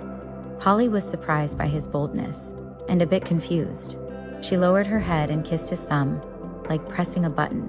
His expression twisted, wild with ecstasy. He grabbed the back of her head, braced himself on the table, stood, bent down, and kissed her fiercely. His excitement was unmistakable, his joy bordering on manic. Polly could practically hear his heart racing unnaturally fast. She was genuinely a little scared he might pass out from overexcitement. But Erik remained fully conscious, never breaking eye contact. From time to time, joy would twitch across his face, a nervous, uncontrollable spasm that twisted his features in a manic grin. His head buzzed, his veins throbbed, his ears roared with sound. He could no longer tell if this was reality or a dream. Polly might really love him. It wasn't until Polly was nearly out of breath that Erik finally let her go, yet his eyes still clung to her unrelentingly. This was the first time he had ever taken the initiative so boldly, the first time he revealed such overwhelming dependence. It was as if she had filled every void in his life, giving him the love and affection he had longed for but never dared to hope for. He had to keep his eyes on her, to make sure she was real, alive, not a figment of his imagination. Polly still had no idea what exactly she had said that had touched him so deeply. But if he was this happy, she was happy too. though he did seem a little too happy, so much so that he hadn't looked away even once. Under that scorching gaze, the atmosphere turned thick and syrupy. Polly felt like every bite she took made her heart beat stickier. After dinner, Polly couldn't take it anymore and fled to the bedroom. If she stayed in that dining room a second longer, she'd drown in Erik's burning stare. If it were just possessiveness, she could deal with it, might even respond in kind. She was possessive of him too, but the way he looked at her, it was like he saw everything in her. Polly's heart trembled. No one should see another person as their entire world. Most people don't live in isolation. They have family, friends, lovers. That complex web of relationships becomes their emotional safety net. That's why losing a lover isn't always earth-shattering. There are other sources of comfort. But what if someone had never experienced emotional nourishment their entire life? That was Erik. No wonder he looked at her the way he did.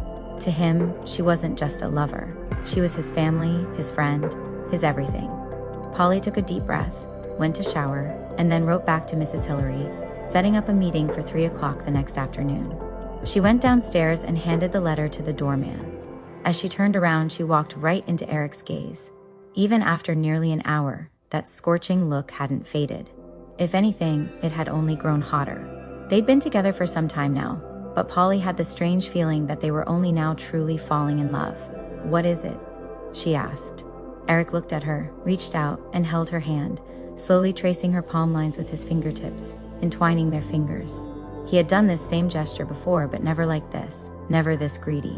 It felt like he was kissing every inch of her hand with his touch. Polly's heart started to race. The man who once avoided everything, his gaze, his actions, was suddenly so direct.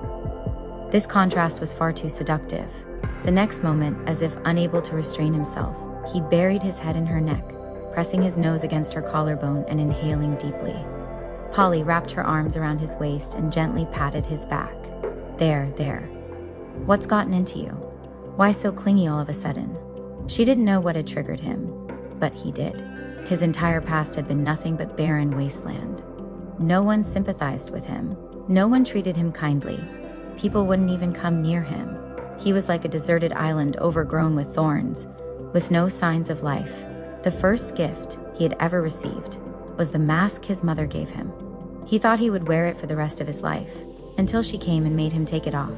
She approached him, pitied him, cared for him. She didn't belong to this world, yet she helped him blend into it, helped him understand what it meant to live. Erik closed his eyes and inhaled her scent deeply.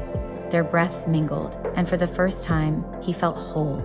His mother's rejection, the madman's prophecies, the caretaker's mockery at the asylum, the blood-drenched battles in the arena, all faded away, vanishing into nothingness. His mind had never been so clear, and never so greedy. Every tiny bit of affection she showed, he wanted to capture and savor endlessly. Someone who had never known love, once given it, would inevitably become greedy, insatiable, and without restraint. Like right now, just hugging her was not enough. He wanted more, and so, without hesitation, he lowered his head and kissed her again. She didn't resist. He stared into her eyes, one hand cradling the back of her head, sucking her tongue deeply, greedily swallowing all the saliva she had gathered. Still, she didn't push him away. In fact, she responded willingly. That indulgence sent a shiver down his spine, from scalp to fingertips, like an electric current. Part of him thought he didn't deserve this kind of acceptance, but the other part wanted to know, just how much would she indulge him? He had always been aggressive by nature, with a beast-like instinct for hunting. The only reason he'd held back was because he hadn't known if she liked him. Now that he was sure, he moved instinctively, his knee pushed firmly between hers. Polly's heart skipped a beat. Her body weakened, and she stepped back reflexively. But he grabbed the back of her head again, his eyes sharp like blades, ready to pierce through her at any moment. He pinned her wrists above her head, pressing them against the wall. Their kiss grew wild, messy. Things were quickly spiraling out of control. And yet, he still didn't go further. He remained entangled with her lips. Polly's throat was dry from the kisses. She wasn't sure if she should ask why he wasn't continuing. Did he not know what came next? Then his voice brushed against her lips. "Polly." "Yeah?" His voice had lost all its usual chill. It rumbled from deep within his chest, hot and intense. I love you. Not in English, but in Chinese. In this foreign land, this era more than 100 years in the past, to suddenly hear those 3 words. Polly could hardly describe the shiver it sent through her. She instinctively replied in her native tongue. Erik, I love you too. Erik didn't react. Polly hesitated, then asked, Don't tell me those are the only 3 Chinese words you know. He paused, then buried his face in her neck and mumbled, It was the first time she'd ever seen him so sulky. She comforted him. It's okay. Chinese is different from other languages. Like when I first learned French, I couldn't wrap my head around gendered nouns. He gave another muffled M&M, still sounding grumpy. It's really fine. She ran her fingers through his hair and smiled. I'll teach you. After a brief silence, he suddenly blurted, Did you just say I love you too? Or I don't love you? Of course I said. Polly was about to repeat it, then caught the look in his eyes. She suddenly realized, Are you just trying to trick me into saying it again? He didn't answer directly. Instead, he leaned in and whispered by her ear. Je t'aime. The French rolled off his tongue with a light, vibrating lilt, his voice so rich and low it made her ears burn. I can say, I love you, in many languages, he said softly, still staring straight into her eyes. Want to trade? For the first time, Polly felt overwhelmed. He had clearly worked something out. He no longer held back his aggression, no longer avoided expressing his feelings. Every word was so blunt, so raw, it made her legs go weak. He didn't even try to hide the teenage clinginess in his heart. No matter what she did, he would nuzzle into her neck from behind, sniffing as if he could never get enough of her scent. Polly's chest felt tight from being sniffed like that. Her whole body felt like it was floating in boiling salt water, scorching hot, yet parched with desire. The next day, she woke up in the afternoon, feeling utterly drained. She drank 2 glasses of cold water before the heat inside her finally subsided. That's when she remembered. She had an appointment with Mrs. Hillary today. Unlike before, Erik hadn't left. He was still in the bedroom. When he saw her wake, he stepped forward and, as naturally as ever, buried his face in her neck and took a deep breath. Instantly, Polly was flooded with memories of last night. The heat, the thirst, the ache, and shoved him away.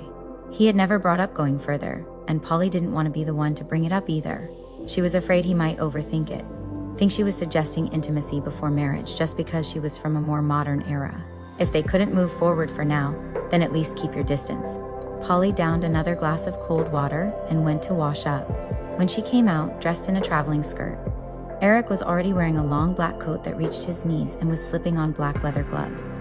But the moment he saw her, he pulled the gloves off again and laced his bare fingers with hers. He seemed obsessed with skin-to-skin contact.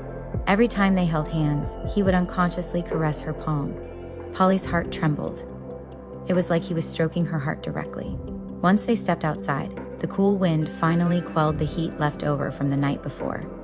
Polly got into a 2-seater carriage and drove herself toward Mrs. Hillary's residence. Erik didn't go with her. He would meet her there directly. Knowing he would protect her gave Polly a deep sense of security. Since arriving in this era, this was the first time she truly felt like she could go anywhere. Mrs. Hillary's home was at the far end of Garden Villa Street, near the edge of the swamp. It didn't take long to arrive. Polly reined in the horses, parked the carriage by the roadside, lifted her skirt, and jumped down. Returning to this place stirred complicated feelings. Every time she'd come here before, something bad had happened. She hoped this time would be different. She walked up to the villa door, and a middle-aged maid came to greet her. Polly followed her memory and stepped inside. Through the entryway was a lavishly decorated hallway. The carpet had been replaced with a golden one. No trace of blood remained. The portraits along the hall hadn't been removed. Mrs. Hillary's was still hanging. In the painting, she wore an ostrich feather hat, a stately expression on her face. Her dress was high-waisted, with a pearl-studded belt, white lace gloves on her hands, and she sat primly in a chair. Polly studied the painting carefully. That odd sense of dissonance washed over her again. What was wrong? She was sure she didn't recognize Mrs. Hillary. She'd never seen anyone like her in the modern world. So where was this feeling coming from?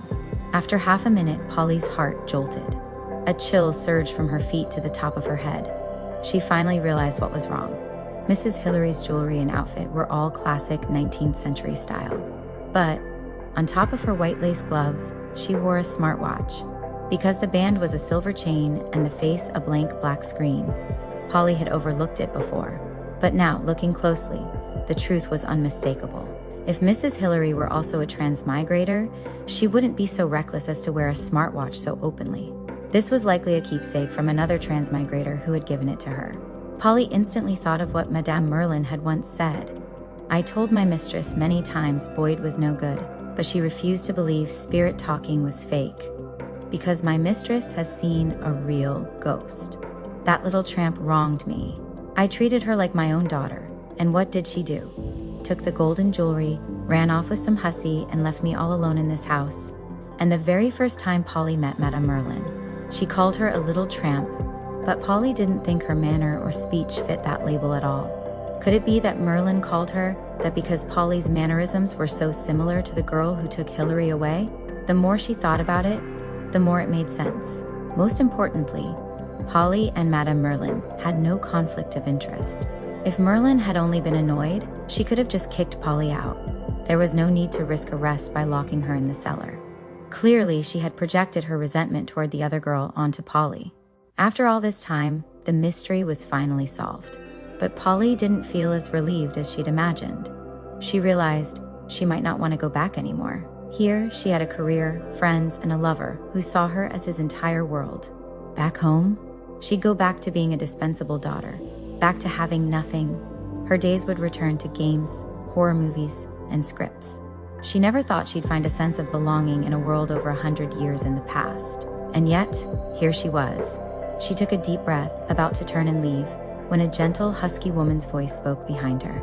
"Miss Clement, now that you're here, why not come in for a chat?"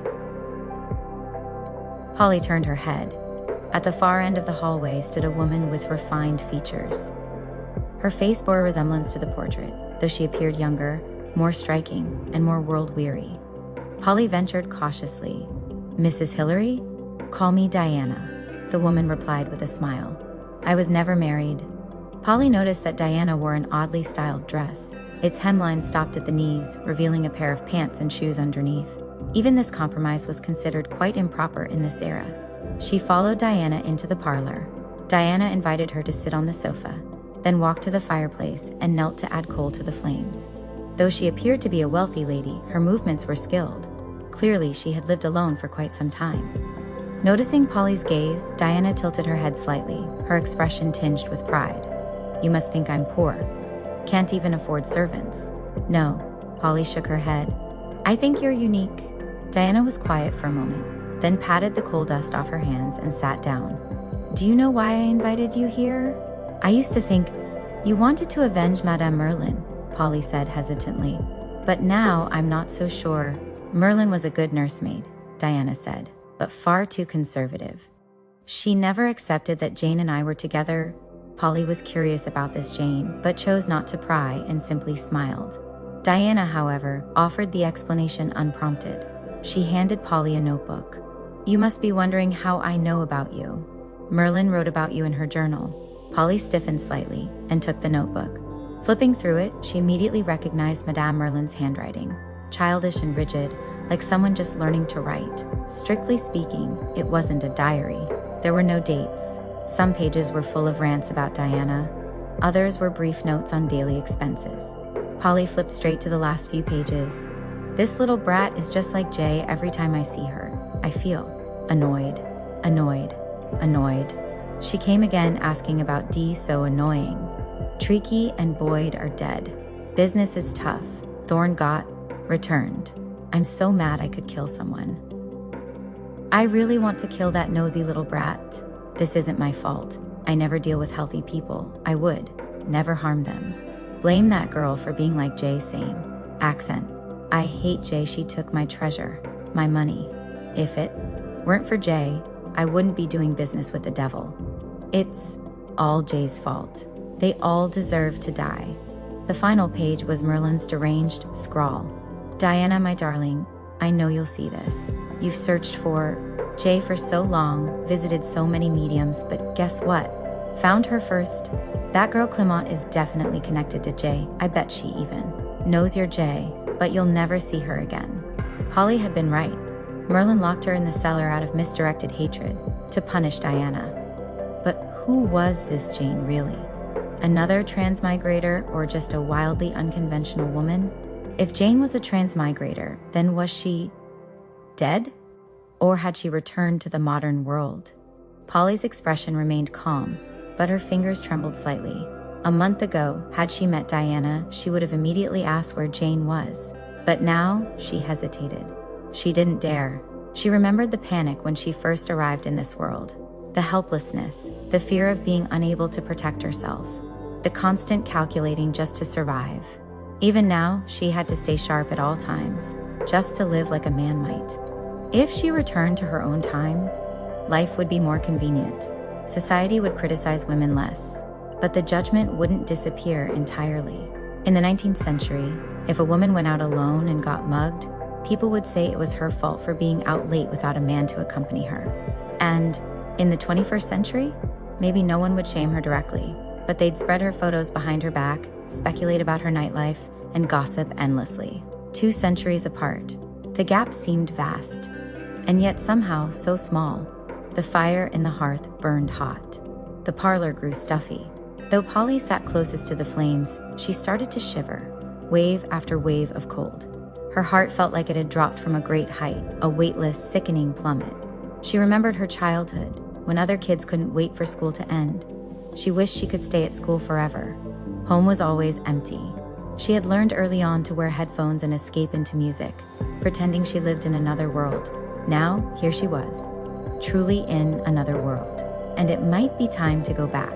What scared her most was that she didn't know whether she truly wanted to stay, or if she was just too used to hiding, like a child afraid to go home. She hadn't thought about Erik at all, because he was too important. Just the thought of him would tip the scales completely. At that moment, Diana's voice cut through her thoughts. "Miss Clement, what are you thinking about?" Polly snapped back to reality. "Are you wondering where Jane went? If she ever returned home?" "I wasn't." Diana smiled faintly, clearly unconvinced. "I don't know where she went, but her bones are still buried in the backyard." "What?" Polly's heart lurched. "Jane is dead?" This was the last thing she had expected. She had assumed Jane had gone back. "I don't know," Diana said gently, "but I don't believe she died." Polly was still reeling. The morning she left was just like any other. Diana lowered her lashes. She went to sleep and never woke up. "I tried every medium I could find, hoping to speak with her spirit, but no one could tell me who she truly was. I tried seances, rituals. I even visited Native American camps, spoke with their chiefs. It made the papers. They called me a madwoman, but nothing worked. What scared me most was that the things she left me began to disappear, one by one, like the world was erasing her existence." She raised her arm, revealing what once looked like a smartwatch in the painting. Now it was a square-cut piece of polished obsidian on a silver band. "Sometimes I think I've gone mad," Diana said. "That Jane was just a figment of my imagination, that she never existed. But if Jane wasn't real, how did I know women could wear pants, ride horses, and travel freely like men? I saw your story in the papers." She looked at Polly, her eyes shining, and immediately thought of Jane. "Your mannerisms are almost identical. But Jane was biracial. She could never live as openly as you do. Interracial marriage is still illegal here in the South." It took Polly a long time to find her voice. Did Jane know she was going to disappear? Diana thought for a moment, then shook her head. "I don't know." Polly was stunned, but she once said, "This body wasn't hers." Diana looked at her. "I never understood what that meant." "Maybe you do?" Polly understood all too well. Jane, like her, had been a soul inhabiting someone else's body, and she had brought modern items with her. A chilling realization crept over her. Could it be she would vanish one day too? Without warning, in her sleep, just like Jane? Would everything she brought with her disappear? Would anyone even know where she had gone? Back to her time, or truly dead? It had been a long time since Polly felt fear. But now, her heart pounded violently. Her back turned cold. Her limbs went numb. She couldn't bear to imagine Erik's face if he woke up to find her gone. If she had known this would happen, she never would have gotten involved with him. She wasn't a moral person. She could calmly exclude him from her calculations when considering whether to return to the modern world. But dying beside her lover, that was too cruel. She couldn't imagine how she would feel if she woke up to find him dead. She took a deep breath and told herself to calm down. Diana hadn't told her anything conclusive. Maybe Jane hadn't wanted to return. Maybe she got sick. Maybe Diana just couldn't accept reality. And even if Polly did return, if she truly wanted to, she would find a way back here. She had that confidence. After a minute, she finally steadied herself and asked, "So, you invited me here just to talk about Jane?" "Of course not," Diana said, still calm, but with a tinge of madness in her voice. "I just wanted to see how much you resembled her. I'm afraid one day I'll forget her completely, like I've forgotten the purpose of this thing on my wrist." Polly said nothing. "What a shame," Diana added, voice soft and wistful. "My Jane was one of a kind." "You're nothing like her," Polly suddenly said. "That thing on your wrist is called a smartwatch. In our world, it's used to make phone calls or monitor your heart rate." Diana froze. Her eyes glazed over, lost in memory. Then she slowly nodded. "Thank you. I remember now." She remembered the first time she wore it. Jane had stood in front of her, smiling faintly. "Miss, let's play a game. If you truly don't like me, I'll never bother you again." Then Jane had strapped the watch onto her wrist, held it tightly, leaned in close, and whispered, "See? Your heartbeat is more honest than your words." That was the first and last time Jane ever activated the watch. Diana had almost forgotten.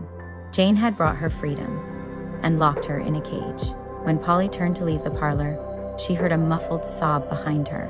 She hesitated, then stepped back inside. Diana quickly straightened, wiping away tears. Her posture was elegant, her neck held high. "Miss Clement, is there something else?" Polly spoke frankly. "I was afraid you might harm yourself. I came back to check." Diana smiled again, a hint of pride returning. "Don't worry, I won't. I'm heading out on another journey soon, this time to the Rocky Mountains. You'll read about it in the papers. Whether she comes back or not, I'll keep living." Polly found herself admiring her. Diana hadn't received a modern education. Yet in the conservative South, she had fallen in love with a biracial woman. And even after Jane died, she traveled alone, climbed mountains, crossed rivers. Strong, proud, composed. She made Polly's concerns seem excessive. Polly gave her a respectful nod and left. It wasn't until she stepped out of the villa that it hit her. Oh no. She had told Erik to wait inside the house, just in case Diana tried something. Who would have thought Diana had such a story? Now Polly worried. How much had Erik overheard? And how much did he understand? She felt uneasy. She hadn't said she wanted to return. She wasn't planning to leave Erik. Yet somehow, she felt like she had betrayed him. She hated her own scattered thoughts. Her first instinct was, what if Erik finds out she might go back to the modern world? Would he spiral? Become violent? Would the contrast between his usual dependence and sudden coldness drive him to extremes? Would he punish her? The mere thought stirred something dangerous inside her. Just the image of him being cold and ruthless, even while still loving her, made her feel strangely excited. Polly took a deep breath, trying to calm down. No, don't go there. That could spiral out of control. She decided to tell him honestly she wasn't going back. She had always longed for a world untouched by reality, and now she had found it. There was no need to return to the filth of the real world. Polly exhaled and stepped out of the villa. But Erik was nowhere in sight. Puzzled, she thought, could he have stayed behind? That's when a gloved hand landed on her shoulder. Polly blinked. Erik? No answer. He wrapped his arms around her from behind and lowered his head, rubbing the bridge of his nose along her neck. His breath was heavy, hot. "You heard all of it?" she asked. Still no response. He didn't seem to care about her conversation with Diana. His nose kept brushing from her neck to her shoulder again and again. As if drunk on her scent, his breath grew hotter, heavier. Polly thought for a moment and said softly, "I did want to go back. But after some thought, there's nothing waiting for me there. Staying here feels better." She smiled faintly. "Of course, part of the reason is you. But I also have a darker motive. If I go back, I'd just be average old Polly again. But here, even if people judge me, I'm still the most special one." Still, he didn't speak. Polly found it odd, but didn't overthink it. After all, she had told him everything, even the darkest thoughts. But if she had turned around just then, She would have seen that Erik's usually cold, rational gaze had shattered completely. He was on the verge of madness. When Polly returned to the villa, she found the circus troupe had arrived too. The living room buzzed with laughter and chatter. Flora had recently taken up ballet. Surprisingly, for a girl with hyperextended knees, ballet actually suited her better than expected. The first time she managed to fully point her toes, she clung to Polly and burst into tears. "Miss Clement, if it weren't for you, I'd never have known I could even do ballet. If it weren't for you." Polly gently comforted her for quite a while before Flora finally stopped sobbing. Now Flora was out in the backyard swinging, her toes pointed and flexed alternately, carefree and joyful. During this downtime for the circus, even though Polly had repeatedly assured them that money was no issue, everyone had picked up side jobs. Emily took on embroidery work, stitching initials into dresses for wealthy ladies. Marbelle started stuffing feathers into pillows. Theodore had wanted to find a side hustle too, but Polly firmly forbade it. He was the construction foreman at the apartment site and couldn't leave. Thorne didn't even dare mention looking for work. Everyone agreed his top priority was learning to read, do basic math, and master the art of haggling, so he could help Polly with accounting. Rivers was the most unexpected of the bunch. He had joined a local charity, helping immigrants, the disabled, and female workers write petitions and draft wills. Polly once asked him why. He smirked and replied, "To build a good reputation, obviously." Clearly, that was just lip service. The real reason was that he had been deeply influenced by the atmosphere of the circus. And who wouldn't be? Every time Polly looked at them, a strange feeling welled up inside her. She was merely a passerby, and yet, somehow she had changed all their lives. Or maybe it wasn't she who changed their fates. Maybe they had changed hers. Polly walked into the living room.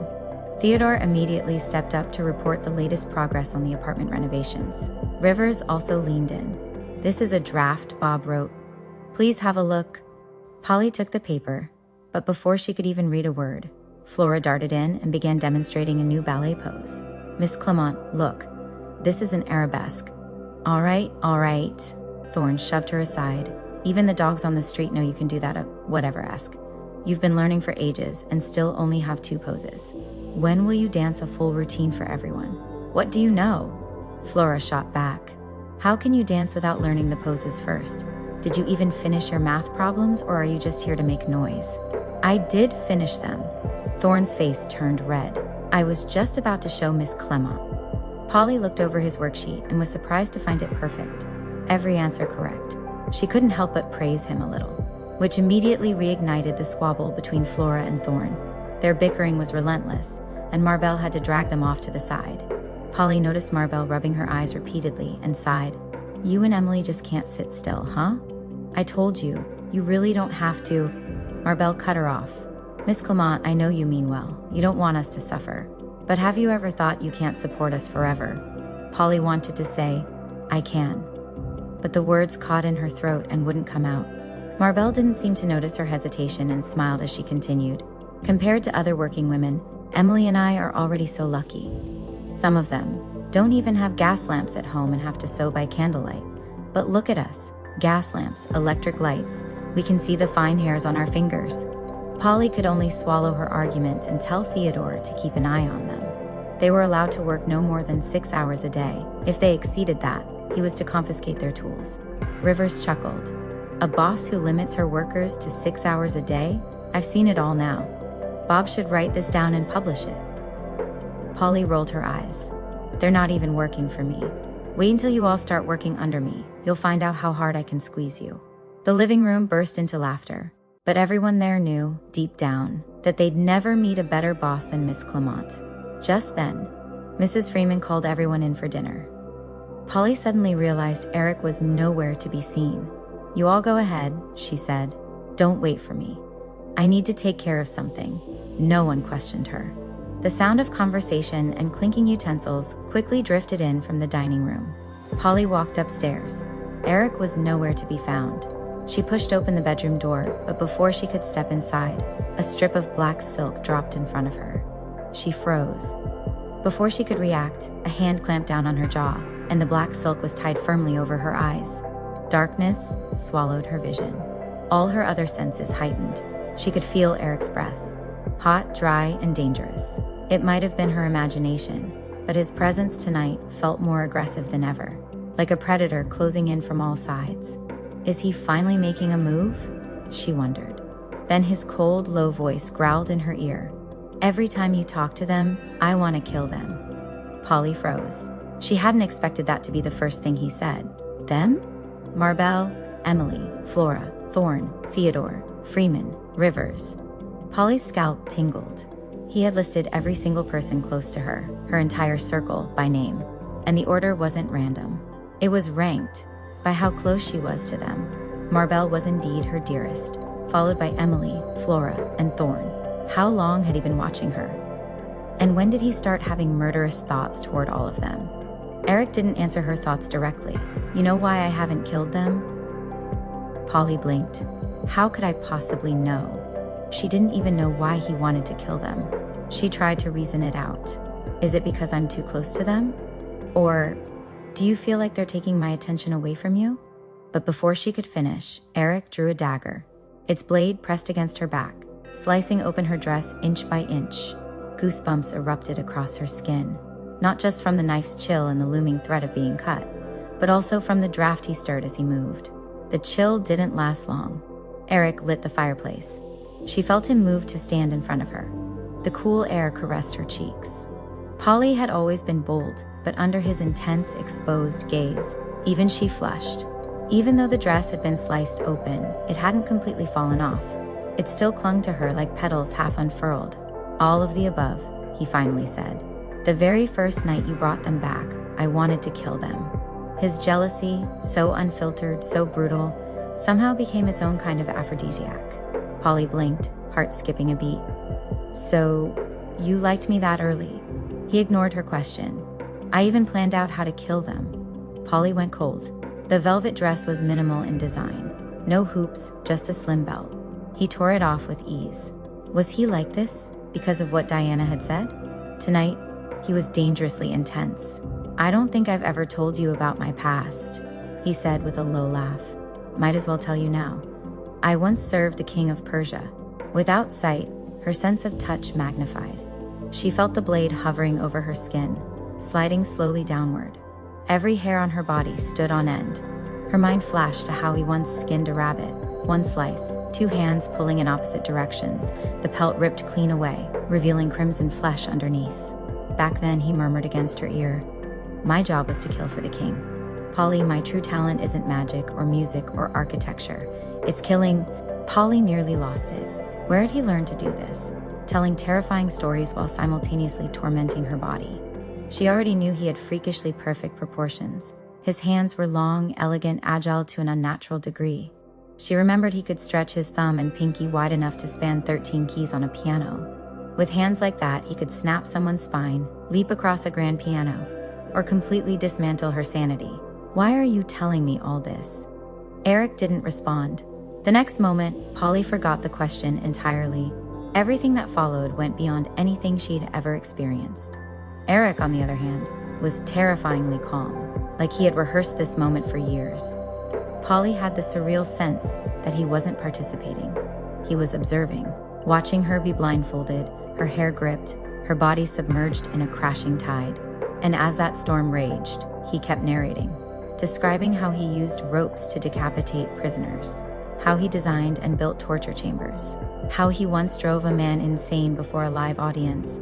He never kissed her mouth, just pressed his nose to her neck and murmured, my mother said I was born a lunatic, that if I wasn't locked up in the asylum, I'd kill everyone. Don't be ridiculous, Polly snapped, breathless. You're the smartest person I've ever met. Erik closed his eyes and said no more. Polly didn't know why he remained so calm, but she couldn't deny it. Being pushed to the edge like this, and hearing those grotesque stories, was exhilarating. When she finally tore off the blindfold, she found the room in complete disarray. And Erik? His expression was nothing like she expected. It wasn't cold. It was agonized. His face was twisted, upper jaw trembling, as if maintaining composure had drained every ounce of strength. Polly realized this first time had been far too intense.